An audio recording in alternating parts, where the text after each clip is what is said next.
all of the grid is on the very hot end of what the tyres can cope with. Any extra heat load into those tyres and the performance just drops away. So as you get nearer to the car in front, it sort of mucks up your car, your own car's performance. That makes the tyres slip about a bit more, that makes them hotter, that makes them reduce in grip, and you just end up sort of struggling to get closer than about a second.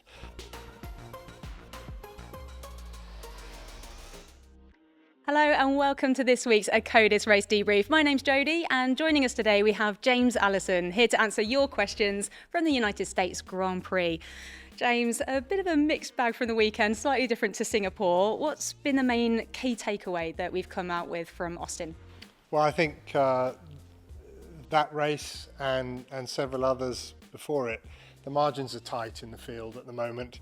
The whole grid compressed into less than 1 second in qualifying one.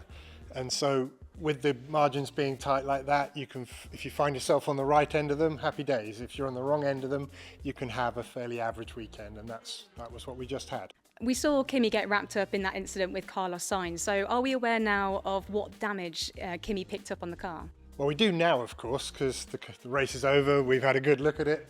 The more interesting question was, what did we know at the time? What we knew at the time was it was a fair old clonk.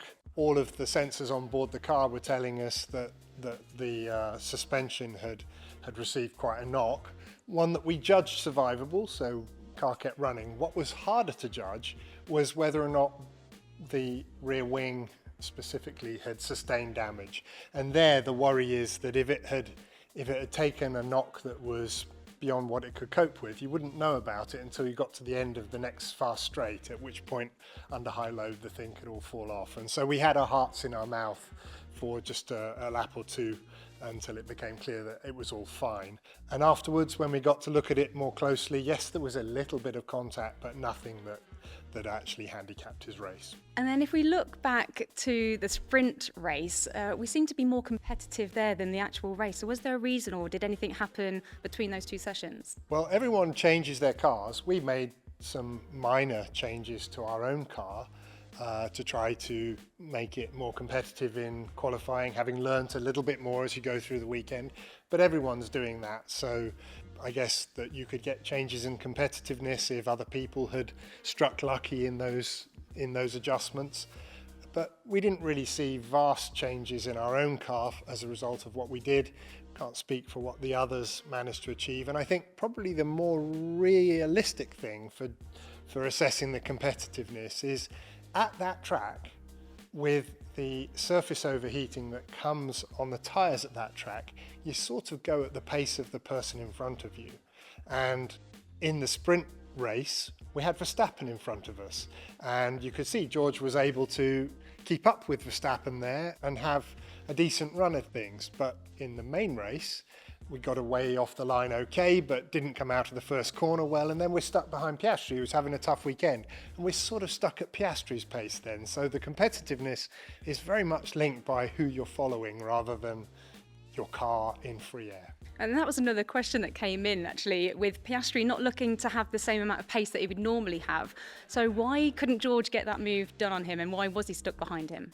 Well, for the reason that as you get nearer to a car in front, you lose performance from your car. You lose performance for a couple of reasons. First of all, that car steals a little bit of air from your own car, which means your downforce reduces. But also the direction of the air that hits your car and the energy in it changes as well, which tends to mean that the balance of your car, the amount that it understeers or oversteers, is worsened by the proximity to the car in front. Those two things combined have the effect of giving the tyres a much harder time. And all of the tyres on all of the cars at that track, quite a warm weekend on a very dynamic track, which puts a lot of energy into the tyres, all of the grid is on the very hot end of what the tyres can cope with. Any extra heat load into those tyres and the performance just drops away. So as you get nearer to the car in front, it sort of mucks up your car, your own car's performance. That makes the tyres slip about a bit more, that makes them hotter, that makes them reduce in grip, and you just end up sort of struggling to get closer than about a second and tending to be in that sort of 2 to 2.5 second range where the penalty for your own tyres is not too bad. So you can be quick in free air, but not quick enough in free air to have the margin to get past someone else on these overheaty days, like we saw on Sunday. Were we ever in the position where we could have made the undercut count with Piastri? Yes, we were, but the dilemma of the strategist is not, can I make the undercut happen? It's, can I make the undercut happen and also get to the end of the race in a state of tyre health that will let me then defend that position right through to the flag. The unusual thing about this track and this weekend was normally you would plan a strategy that would start off on a sort of softer end of the range, and then you would switch at the first stop to the harder tyre, and you would finish up the race on the harder tyre, doing more laps on that more resilient rubber. And that was certainly our going in plan. We were going to start on the medium, switch to the hards. But as we saw other cars jumping onto the hards in the race and saw their performance really not shining in any way, we started to draw the conclusion that the hard tyre was quite a bit worse than we had anticipated pre-race. So we were then having to say, okay, we're not going to go anywhere near the hard tyre. That means we're going to switch from the medium, our start tyre, to the soft. And then you've got to be able to be certain that you can take that soft from whenever you do your stop right the way through to the end of the race. So the strategist is sitting there looking at the potential undercut going, well, I want it, but am I confident that I can get to the end of the race? And that makes you just hold on a lap, hold on another lap. And in the end, Piastri dived in the pits ahead of our own pulling of our own trigger on that undercut, taking that off the table. So beat us it's to a long it. answer to a short question, but that's the dilemma that the strategist faces. Sure. And when we're looking at then the strategy with the tyres, is it much more tricky than when Pirelli are experimenting with their non-consecutive compounds? You've only got one free practice to learn. So is it not ideal to bring that to a sprint weekend? It's certainly, we were caught by surprise by how off the pace the hard tyre was. And yeah, sprint weekends are tough things because you just get that one solitary hour to fit all the things you normally fit into best part of 3 hours of preparation. And so examining the relative performance of the tyre compounds is harder than normal, and then made a little harder still by the fact that the hard tyre, as you say, was non-consecutive. So normally they bring the tyre compounds in consecutive steps in their sort of ladder of stiffness, but this time they bought the C4 and C5, the sort of two of the softer ones, C5 being the softest, C4 one step harder, and then they missed C3 and they bought C2. So there's quite a big gap in stiffness between the medium and the hard.